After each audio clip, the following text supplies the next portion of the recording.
YouTube, it's your boy Above Average Cody here, and in case you missed it, we have some spicy weapon changes to talk about here in the HCS. That's right, in case you missed it, guys, this past weekend, APG posted a clip on Twitter talking, well, actually, Native Gaming posted it, but it was APG's clip, talking about some weapons that will now be GA'd out of the HCS, and it's looking like we're moving towards only using the bandit rifle and nothing else in the sandbox. Not literally, but it seems like we are once again getting to that point. And before we get any further, I do have to stop and talk for a moment about what has been GA'd. So in that clip, APG mentioned all shotguns, meaning the Bulldog and the Heatwave, are out. The assault rifle is obviously out. I believe he mentioned that the commando is still okay. And then I don't believe he mentioned the disruptor in the clip that was posted, but I did see a clip of Bound using it, everybody tweaking, and then Bound dropping it immediately after. So I believe that will be in the mix of these GA'd weapons as well, at least for the foreseeable future. Where should we start here, guys? First of all, a GA or a gentleman's agreement is basically a weapon in the sandbox or anything in the game that both sides, being every single team, pretty much votes and agrees to not use. So even though, for example, the Energy Sword was for a while in the HCS, before the devs even thought about removing it from a ranked map, it was still on the map. You could go and pick it up, but teams basically agreed to not do so. And if you want to know more about what a gentleman's agreement is, guys, I did a whole video on it like 2 years ago. I'll link it down below in the description. So what brought... The HCS is going fine, y'all. What brought this up? So these recent balancing changes, guys, made some weapons in the Halo Infinite sandbox, for lack of a better word, a lot better. Like a lot better. And this greatly affects competitive play. Although this does not affect you and I playing our Diamond 3 lobbies in the ranked arena, it does greatly affect the gameplay for players at the highest level. And guys, there's a lot of mixed feelings about this. There's definitely two sides to every story. So I'm going to argue it both ways. I'm first going to argue it from a fan's point of view, and I'm going to argue it from a lover of a competitive gaming landscape point of view. And first off, as a fan, I hate to see so many GAs. I do understand the importance of GAs, which I'll talk about in the next section here, but I hate to see so many weapons, and just the way Halo is, guys, the sandbox is a very, very important part of the game.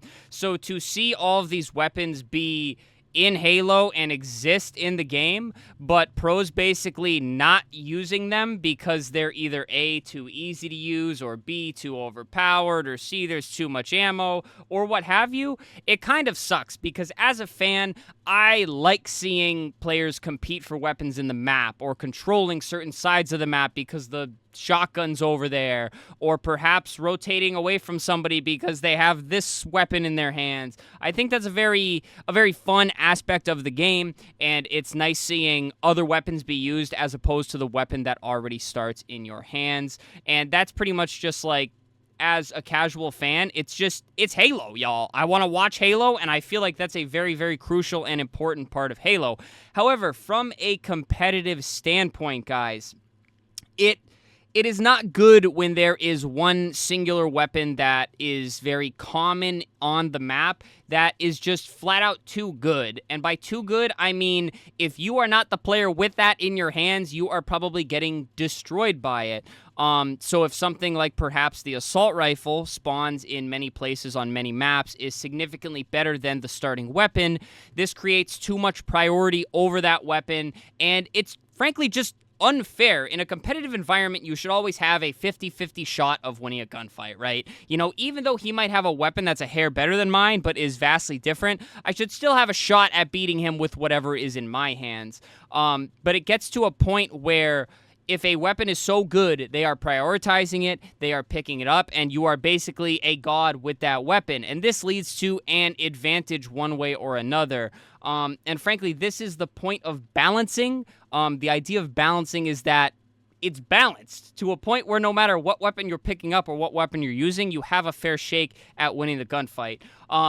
And so I'm kind of up in the air with these GAs because as a competitive lover of esports in general, I hate to see that the environment isn't exactly as competitive as it should be, and it's becoming a little bit more unbalanced. But from a fan standpoint, as somebody who loves watching Halo in general, I hate to see weapons in the sandbox coming out and just not being used, because even though they're on the wall and in the game, you don't want to break a GA because that just messes with your competitive integrity, basically. So who should we be mad at here? At the end of the day, you know, does it even matter? Who should we be pointing fingers at? And frankly, it's development. I mean, the idea of GAs, at least in most esports, is it's one or two things that aren't being used until they get balanced out or reworked so that they are more competitively sound in the game that the pros are playing. However, the way 343 does things is they kind of make changes. They don't really care about the fallout of the competitive scene, and then it leads to pros GAing like 4 out of the, 6 or 7 weapons in the sandbox. So even though they're all in the game, they're using the Bandit, I think the S7 and the BR and a couple other things. But for the most part, it feels like there's a lot of things coming out, and with already a pretty bottleneck sandbox in Halo, it sucks to see that more weapons are coming out. But again, I think it comes from a standpoint of devs should be on top of this, balancing them, tweaking them constantly, and then maybe even taking pro feedback to see how they can improve it further. But none of that really happens in Halo, and so it kind of sucks to see. But again, we are on, year 3 of this now, guys, so it's not like we're going to see a immediate live service changes to any of the weapons, but we didn't see it in the past either. So, guys, that's pretty much everything that's going on.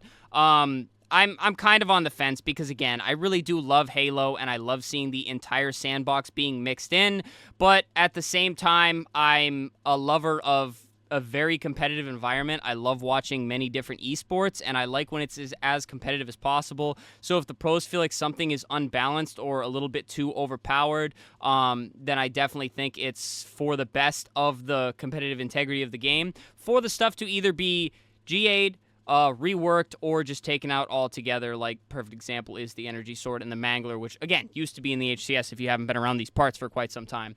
But yeah, guys, share all of your thoughts down below in the comments. Outside of that, subscribe to the channel. We've been grinding the Halo content lately. We're still working on the grind to Onyx, even though it's not going well. It's been a lot of fun, guys. So hit that sub button, leave a like on the video. Already mentioned, leave a comment to share all of your thoughts on these new GAs. And then finally, guys, channel memberships and super thanks. If you'd like to support monetarily, and I'll see out a lot as a content creator, but please don't feel like you have to. But alrighty, guys, that does it from me.